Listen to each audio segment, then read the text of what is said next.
What is quack-a-lackin' there, Guardians? My name is Poe, and today we're going to be taking a look at the Ironwreath-D. A few things to mention, things that I have concerns about in general about sidearms in this weapon specifically, but let's just get started. Take a look at it. It's absolutely beautiful. You can see that the Iron Bear theme is engraved in it. You can kind of see the branches. You see the giant golden insignia, that little wolf on the side of it. You got the Hake suppressor on the front, and 9mm round payload in print directly beneath it. Pretty cool. Now, the Hake sidearm is the first perk it has, increases velocity. The other two perks are randomized, as are the rest of them. Just look at how little hand-loaded changes the range, and even something like reinforced barrel. Something that I wanted to show you guys, that some of those perks really do not impact sidearms as they do other types of weapons in the game.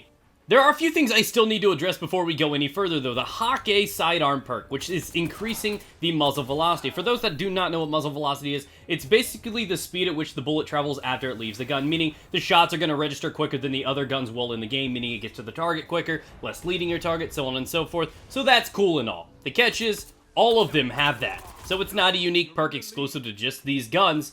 Every sidearm is a Hake sidearm. Now, another thing worth mentioning is every sidearm is basically a clone of another sidearm. What I mean by this is where you have auto rifles that have high impact, low rate of fire, then you have the high rate of fire, low impact, and a few other categories and tiers, archetypes in the middle.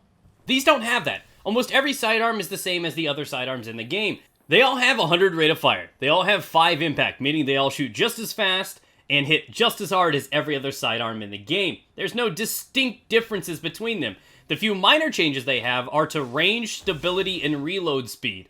Now, even though they have changes, they're minuscule. They're usually a couple points, different. That's almost nothing. You're never going to actually notice these. So, what are the real reasons to using a sidearm? They do have great harass. The catch here, though, is they spam, they spray, they melt in close quarters, but that's generally a realm dominated by fusion rifles and shotguns, so why a sidearm? That's a question that you have to ask Bungie. I can't really give it to you. As for how they perform, they are right where they need to be. They dominate in close to medium-ish range. They're extremely dangerous. They have a good time to kill behind them. They're balanced.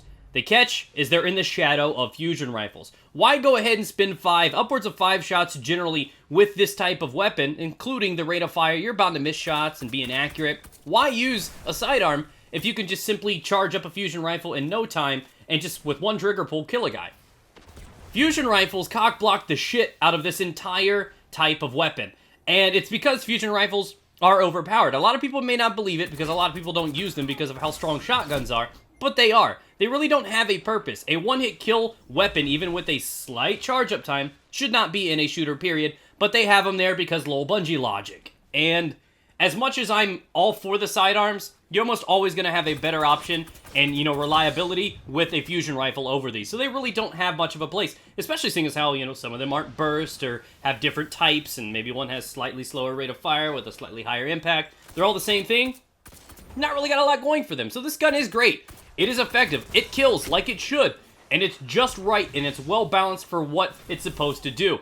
Of course, it's not as lethal as a hand cannon. It is more reliable than a hand cannon at close range. But, of course, because of that, it does have the chance at hitting, obviously, medium-range targets, but the damage drop-off is so significant, you're basically just tickling them from afar.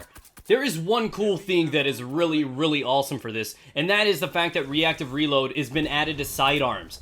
That is big. That is about the only way that I'm going to use it, and unless my sidearm has that on it, I'm not even going to bother messing with it because, again, I am better off with a fusion rifle. Now, why Reactive Reload is so important for a weapon like this is because it has almost maxed out reload speed. It will benefit this with the rate of fire, the high velocity, and everything equipped on this. Reactive Reload does wonders. It actually pushes it into a 3 headshot kill range in close quarters, meaning this gun, if you get it on a roll, could actually be used as a primary. It can actually be something to be reckoned with, and that's pretty exciting. So, I mean, with Reactive Reload, it's possibly on the fence with fusion rifles. You can choose it, and you can get some good success with it. But without it, it's just another gun you put in the vault. Thanks for watching. Be sure to subscribe for future Taken King gameplays and reviews. Follow me on Twitter if you have any Destiny-related questions, and feel free to continue browsing the channel by clicking one of the videos on your screen.